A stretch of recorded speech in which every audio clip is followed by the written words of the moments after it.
स्वागत है आप सभी का बैंकॉक के एयरपोर्ट पर। और थाईलैंड में अब यहाँ पर हम इमिग्रेशन की जानकारी जानेंगे, वीज़ा की, इसके साथ ही एक्सप्लोर करेंगे Thailand, tourist places, itinerary, budget, visa, SIM card, सब कुछ जानेंगे सारी इंपॉर्टेंट टिप्स के साथ। बस आप लोग वीडियो में बने रहना।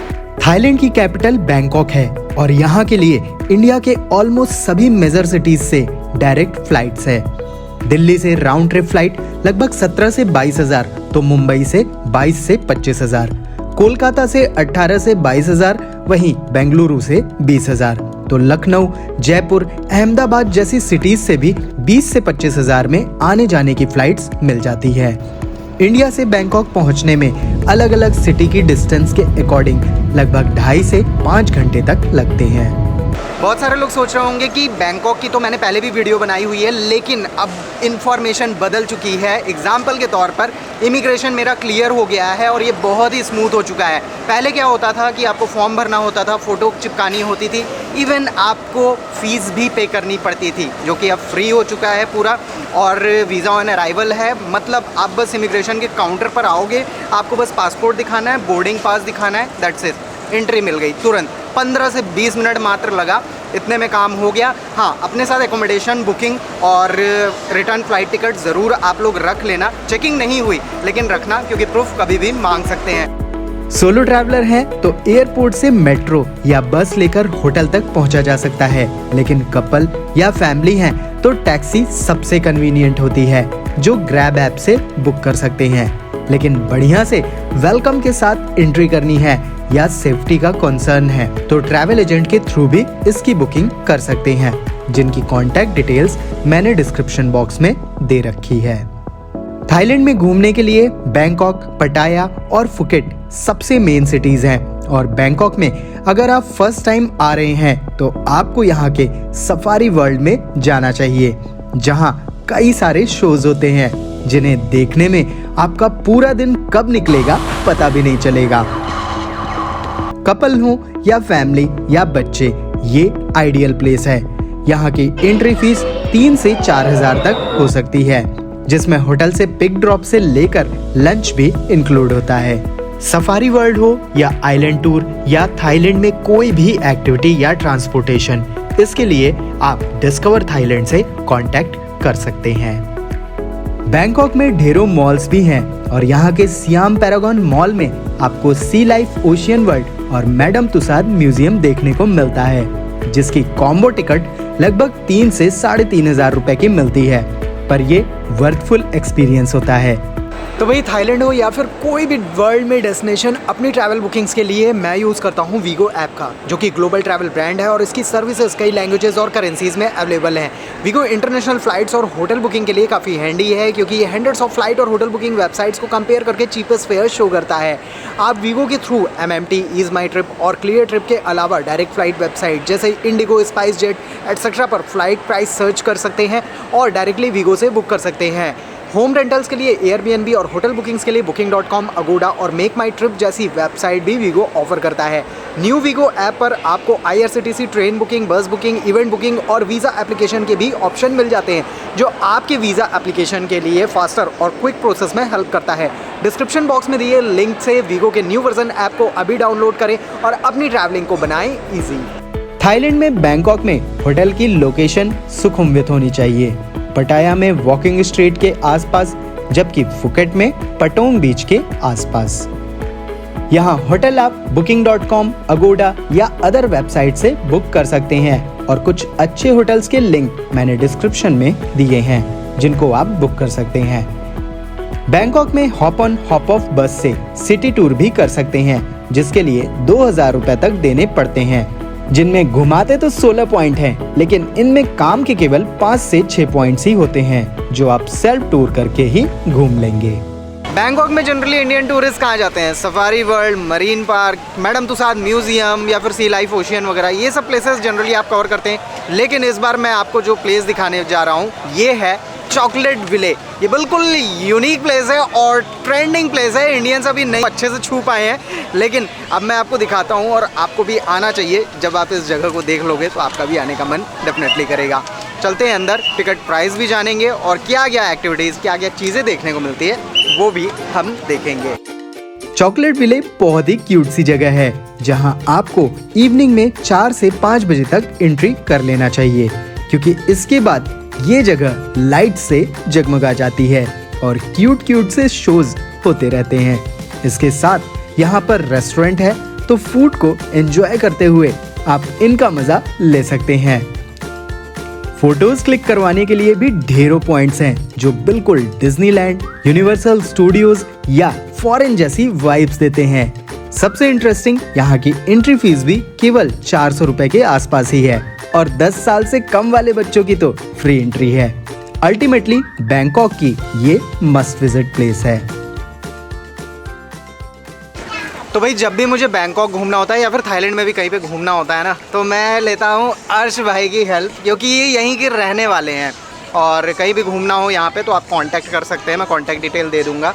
और ख़ास बात ये है ना, बहुत सारे लोगों को डाउट होता है कि पेमेंट कैसे करेंगे, तो क्या होता है आपका? नहीं, बेसिकली लोग जो भी आते हैं सर्विस लेते हैं, तो यहाँ पे हम लोग एक्सेप्ट करते हैं। तो यहाँ पे ऑफिस पे अभी पे कर सकते हैं और हमारे जो टीम होते हैं कोई भी सिटी में जाते हैं, बेसिकली 5-6 सिटी में सर्विस है टीम है, तो उनको भी पे कर सकते हैं, कोई इश्यू नहीं है। और कोई सजेशन चाहिए, कोई हेल्प चाहिए तो एनी टाइम। और खास बात ये भी है, इंडियन गाइड वाइड ये सब मिल जाते हैं। स्टाफ के अंदर इंडियन है जो भी हमारा टीम, तो क्या थोड़ा इजीली असिस्ट हो जाता है, हिंदी बोलने वाले हैं, तो ये चीज़ आपको फ़ायदा मिल जाएगा। और पेमेंट वगैरह भी यहाँ आके, जो आपको किसी भी कंपनी में ऐसा है कि नहीं मिलेगा ये सब चीज़ें, तो आप कॉन्टैक्ट कर लेना अल्टीमेटली।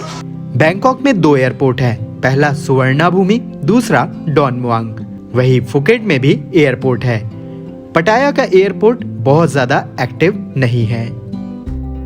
थाईलैंड की पॉपुलेशन लगभग 7 करोड़ है और थाईलैंड का टाइम इंडिया के कंपैरिजन में 1.5 घंटे आगे चलता है।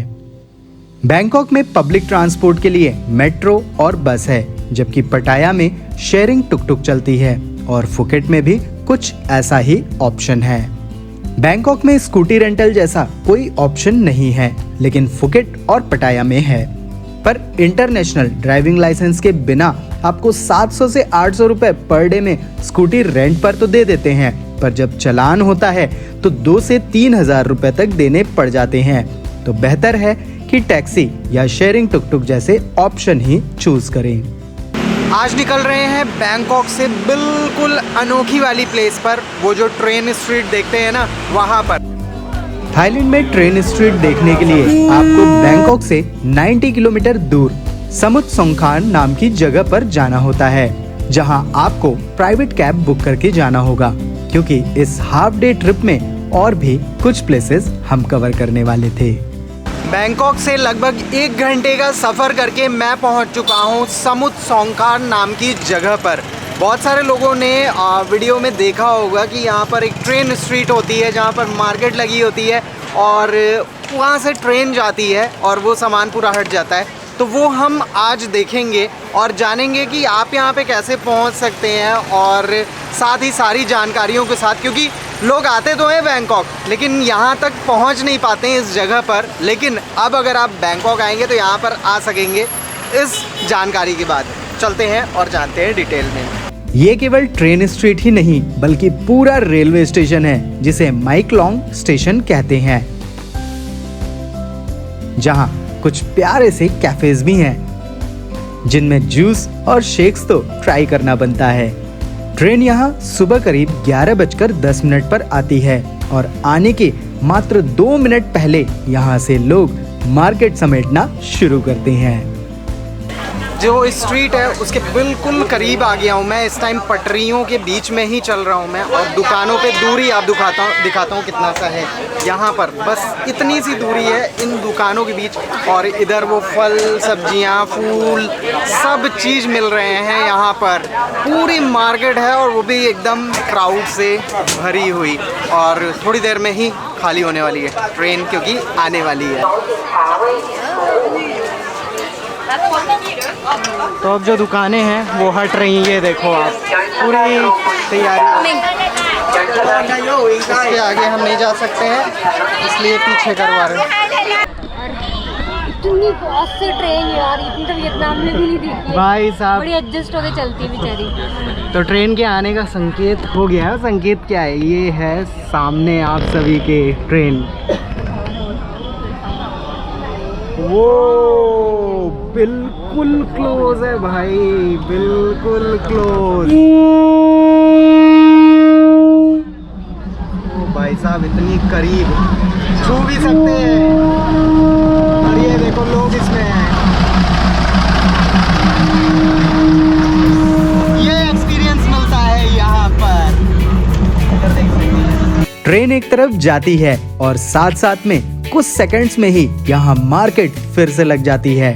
हालांकि ये ट्रेन 20 मिनट यहाँ पर रुकती है, जिसके साथ आप फोटोज क्लिक करवा सकते हैं और वापस ये इसी स्ट्रीट से जाती है, तो सेम एक्सपीरियंस आप 2 बार ले सकते हैं। इस एक्सपीरियंस के लिए आपको केवल यहाँ तक पहुँचने का खर्च करना पड़ता है। यहाँ से अब हम थाईलैंड की सबसे पॉपुलर फ्लोटिंग मार्केट के लिए जाने वाले थे, जो ट्रेन स्ट्रीट से केवल 20 किलोमीटर ही दूर है। अब आ चुके हैं बैंकॉक से लगभग 1.5 घंटे की दूरी पर फ्लोटिंग मार्केट में। जी हाँ, यहाँ पर भी आपको फ्लोटिंग वाली पूरी मार्केट मिलती है और यहाँ का थोड़ा मुझे लग रहा है डिफरेंट एक्सपीरियंस है। लास्ट टाइम पटाया में लिया था ये एक्सपीरियंस, इस बार देखते हैं यहाँ पर क्या अलग है, कितना अलग है। पटाया की मैंने जो फ्लोटिंग मार्केट देखी थी और यहाँ बैंकॉक से ये जो 1.5 घंटे दूर वाली मार्केट है, ज़मीन आसमान का दोनों में अंतर है, क्योंकि वो एक जगह मैंने मार्केट थी पूरी, लेकिन ये क्या है, यहाँ पर आपको ये फ्लोटिंग बोट में बैठना होता है और इसके बाद ये पूरी एकदम नेचुरली बनी हुई है, बगल बगल पूरी मार्केट बनाई हुई है। उसमें तरह तरह की चीज़ें मिल रही है। टॉयज़ ले लो आप, आर्टिफिशियल ज्वेलरी ले लो या फिर कपड़े ले लो, खाने पीने को ढेरों ऑप्शन है, वो सब चीज़ यहाँ पर मिलती है। तो वो काफ़ी अलग ये मार्केट है और मतलब पटाया वाली मार्केट से अगर कंपैरिजन की मेरे से कोई पूछेगा तो ये उससे काफ़ी बेटर मार्केट है और यहाँ पर मतलब वो रियल वाला एक्सपीरियंस मिलता है फ्लोटिंग मार्केट का। ये बोट लगभग 1 घंटे की राइड कराती है और पूरी बोट के 5,000 रुपए लगते हैं, लेकिन अगर कुछ लोग मिल जाते हैं तो शेयरिंग में आप जा सकते हैं। ट्रेन स्ट्रीट और फ्लोटिंग मार्केट का आप ग्रुप में टूर करते हैं तो 2 से 2,500 में ही ये पूरी एक्टिविटी बैंकॉक से ट्रांसपोर्टेशन के साथ हो जाती है, जो आप गेट योर गाइड से बुक कर सकते हैं, जिसकी लिंक डिस्क्रिप्शन में है। लेकिन अगर आप 3 से 4 लोग हैं तो प्राइवेट टूर करने में बचत है, जिसके लिए आप डिस्कवर थाईलैंड से कनेक्ट कर सकते हैं। थाईलैंड के लोग थाई बोलते हैं, लेकिन यहाँ दुनिया भर से टूरिस्ट आते हैं, तो यहाँ लोग थोड़ी बहुत इंग्लिश भी समझते हैं। लेकिन आपको काम चलाओ इंग्लिश भी आती है तो आपका यहाँ काम तो चल ही जाएगा। थाईलैंड में एयरपोर्ट पर ही आपको सिम कार्ड ले लेना चाहिए, जो अलग अलग डेटा के अकॉर्डिंग अलग अलग प्राइस के साथ मिलता है। हालांकि मार्केट में यही सिम आधे रेट में ही मिल जाता है, जो आप 7-Eleven से ले सकते हैं। थाईलैंड में नाइट लाइफ के लिए बैंकॉक में नाना प्लाजा, सोई काउबॉय और सिलोम सबसे मेन एरियाज हैं, जबकि पटाया में वॉकिंग स्ट्रीट तो फुकेट में बांग्ला मार्केट। वैसे तो इस जगह पर मैं पहले भी आ चुका हूँ, लेकिन तब से ये काफ़ी बदल चुकी है। ये है बैंकॉक की एशियाटिक और यहाँ पर होती है एक अलग ही हैपनिंग वाली वाइब। बदल इसलिए चुकी है क्योंकि पहले तो यहाँ पर ये जो एक झूला आपको दिख रहा है ना, ये केवल हुआ करता था, लेकिन अब यहाँ पर एक ये बड़ी सी शिप रखा गई है जो कि काफ़ी खूबसूरत लगती है और इसके अलावा थोड़ा और भी कंस्ट्रक्शन वगैरह हो गया है, काफ़ी चेंज हो चुका है यहाँ पर। तो इवनिंग में जैसे जैसे शाम ढलती है वैसे वैसे लोगों की भीड़ यहाँ पर बढ़ती है और अभी हम यहाँ से जाएंगे, क्रूज़ एक है जिससे हम सनसेट क्रूज़ का मज़ा लेंगे और दिखाएंगे कि उसमें क्या क्या मिलता है। एशियाटिक में आपको 4 बजे के बीच आ जाना चाहिए। थोड़ा घूमने फिरने के बाद 5 बजे तक यहाँ की क्रूज़ पर एंट्री होती है, जिसमें आते ही थोड़ी लग्जरी वाइब तो आ ही जाती है। ये जो क्रूज़ है वो चल चुकी है और इवनिंग की जो धूप होती है ना वो फेस पे पड़ रही है अपने, और ये देखो भाई क्या जगह है, वाइब आ जाएगी यहाँ। क्रूज के स्टार्ट होते ही डिनर स्टार्ट हो जाता है, जिसमें वेज ऑप्शन तो थे लेकिन कम।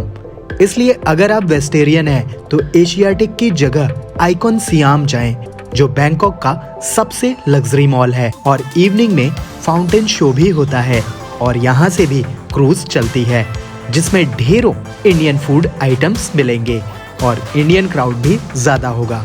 लेकिन एशियाटिक वाली क्रूज पर इंडियन क्राउड काफी कम होता है।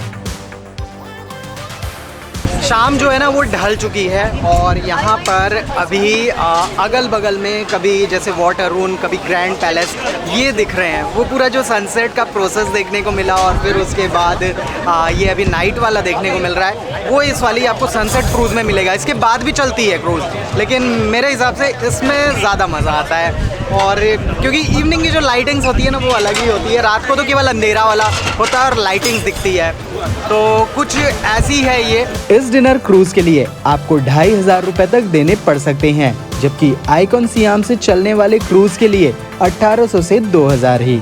डिनर क्रूज का एक्सपीरियंस आपको लेना ही चाहिए, क्योंकि आप नॉर्मल रेस्टोरेंट में भी बैठेंगे तो 2 लोगों के 2 से 2500 तो खर्च हो ही जाएंगे। तो बेहतर है कि अच्छे एम्बियंस और व्यूज के साथ ये एक्सपीरियंस लिया जाए। वैसे बैंकॉक के मेजर अट्रैक्शंस यहाँ के टेम्पल्स हैं, जिनमें सबसे मेन ग्रैंड पैलेस है, जिसकी एंट्री फीस करीब 1200 रुपए है।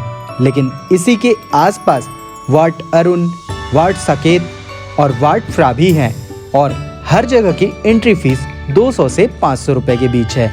लेकिन थाईलैंड के कल्चर को देखना और जानना है तो यहाँ का टूर भी करना चाहिए। और आपको जानकर हैरानी होगी कि थाईलैंड की नेशनल बुक रामायण है, जो यहाँ राम कियन के नाम से जानी जाती है। इसलिए थाईलैंड की हिस्ट्री समझने के लिए इन प्लेसेस पर जाना बहुत इम्पोर्टेंट हो जाता है।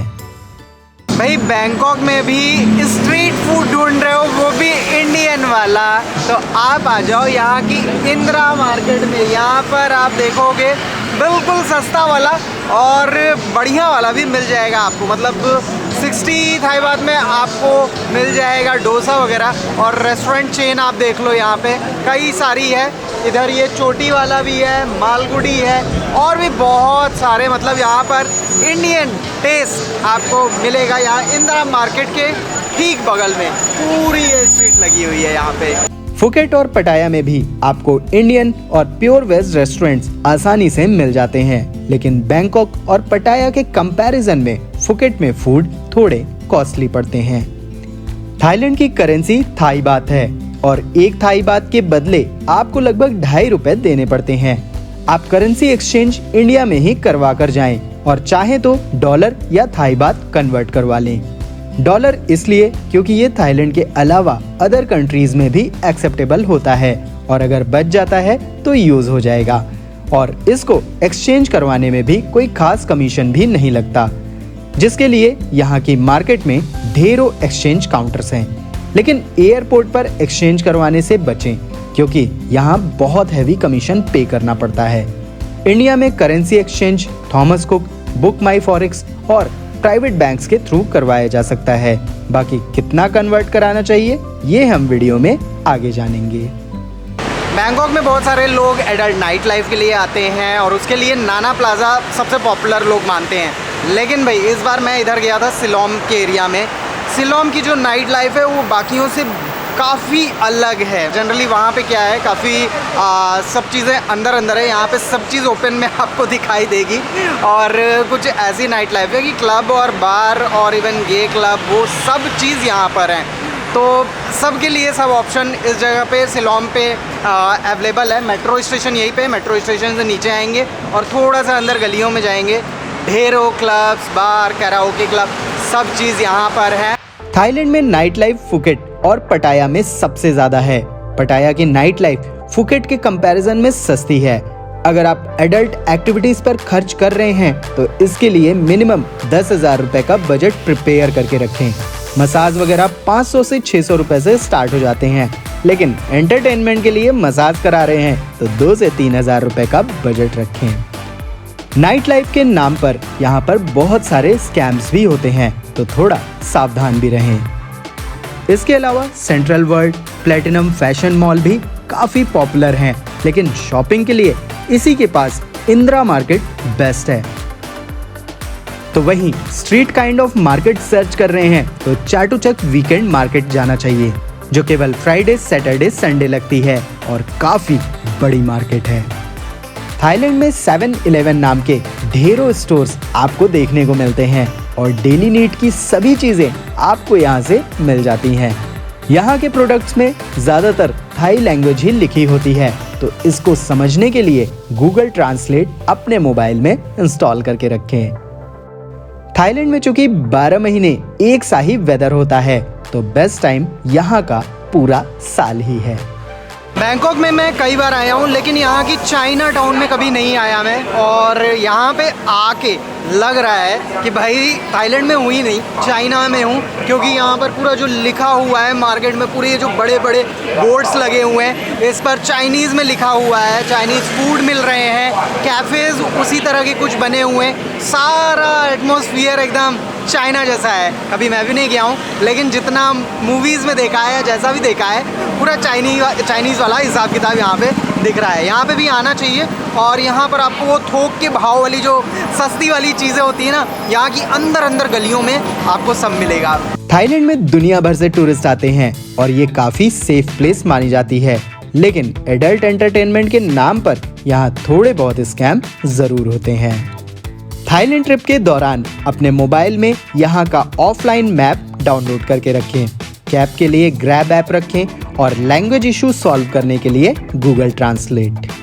थाईलैंड घूमने के लिए अपने पास 7 से 8 दिन रखें, जिसमें डे 1 में बैंकॉक की लोकल प्लेसेस जैसे Sea Life Ocean, Madame Tussauds museum, Chocolate Village और इंदिरा मार्केट घूम सकते हैं, और इवनिंग में नाना प्लाजा और सोई काउबॉय जा सकते हैं। डे 2 में सफारी वर्ल्ड जा सकते हैं, जो पूरे दिन की ट्रिप होगी। वहीं इवनिंग में आकर डिनर क्रूज पर जा सकते हैं।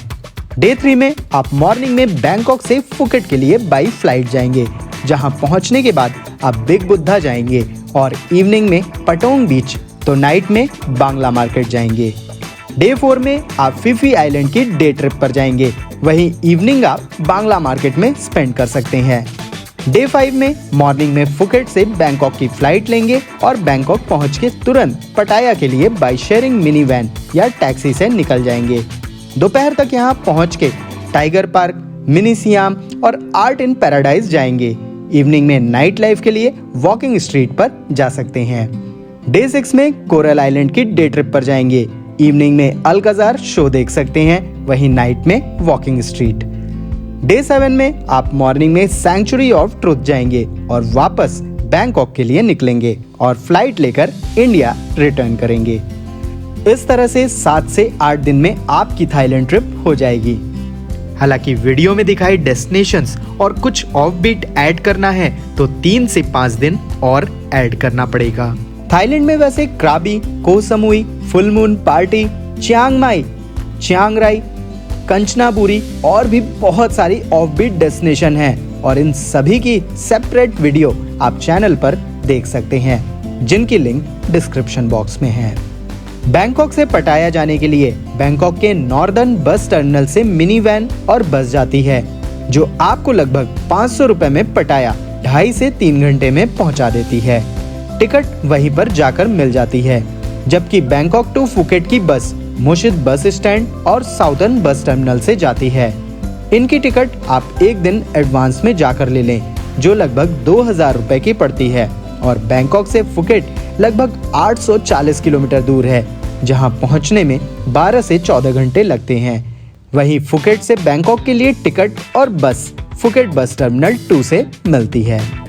हालांकि फुकेट के लिए बस का यूज करने से आपकी बहुत ज्यादा सेविंग नहीं होती, क्योंकि 2 दिन आइटनरी में एक्स्ट्रा ऐड हो जाते हैं, जिससे 1000-2000 ही सेव होते हैं। इसलिए फुकेट आने जाने के लिए फ्लाइट ही बुक करें। अगर आपको इंडिया से डायरेक्ट फुकेट की रीजनेबल फ्लाइट आने या फिर जाने की मिल रही है, तो बेहतर है कि आप यहाँ पहुँचने या फिर रिटर्न की फ्लाइट करवा लें, जिससे आपके बैंकॉक से फुकेट के एक साइड की फ्लाइट टिकट की सेविंग हो जाएगी। थाईलैंड का मैं आपको कपल का बजट भी बताऊंगा और सोलो या बजट ट्रैवलर्स के लिए चीप बजट भी बताऊंगा। पहले जानते हैं कपल के लिए बजट, जिनका बजट ठीक ठाक है। फ्लाइट के नॉर्मल टाइम में राउंड ट्रिप के 25,000 लगेंगे। वीजा फ्री है। 7 नाइट होटल का एवरेज 4000 रुपए पर नाइट 2 एडल्ट्स का लगेगा, यानी 28,000, और एक पर्सन पर आएगा 14,000। मील्स पर डे 1500, यानी टोटल 10,500, और ट्रांसपोर्टेशन के टोटल 10,000, यानी एक पर्सन पर 5,000। बैंकॉक से फुकेट राउंड ट्रिप फ्लाइट के 10,000, एक्टिविटीज के 10,000 यानी टोटल 75,000 में आप कंफर्ट के साथ थाईलैंड घूम लेंगे। यानी एक कपल पर लगभग 1.5 लाख रुपए का खर्च आएगा। अब अगर कोई सोलो ट्रैवलर है या बिल्कुल बजट नहीं है तो केवल बैंकॉक और पटाया घूमें। 5 नाइट का प्लान करें, एडवांस में फ्लाइट बुक करवाएं जो 20,000 रुपए तक पड़ेगी। वीजा फ्री है। होटल या हॉस्टल पर डे का 1500 यानी टोटल 7,500 रुपए। मील्स पर 1,000 रुपए पर डे यानी 5,000 और ट्रांसपोर्टेशन में बस, मेट्रो, शेयरिंग मिनी वैन का यूज करें तो टोटल 4,000 रुपए और एक्टिविटीज पर 10,000 तो टोटल 46,500 में भी आप थाईलैंड घूम सकते हैं। थाईलैंड ट्रिप में अगर आप कपल हैं तो 1 लाख रुपए तक के आसपास का करेंसी एक्सचेंज करवा के रखें। वही सोलो ट्रैवलर्स 30,000 रुपए तक। थाईलैंड ट्रिप में पैसे सेव करने हैं तो 2 से 3 महीने पहले ही सारी फ्लाइट और होटल की बुकिंग करके रखें, बिकॉज लास्ट मिनट बुकिंग्स में सब कुछ कॉस्टली पड़ता है। अल्टीमेटली थाईलैंड केवल नाइट लाइफ ही नहीं बल्कि काफी सारी चीजों के लिए पॉपुलर है और अगर आप फर्स्ट फॉरेन ट्रिप प्लान कर रहे हैं तो ये आपकी लिस्ट में टॉप पर होनी चाहिए। तो ऐसे ही वीडियोस के लिए चैनल को सब्सक्राइब और वीडियो को लाइक और शेयर करना ना भूलें।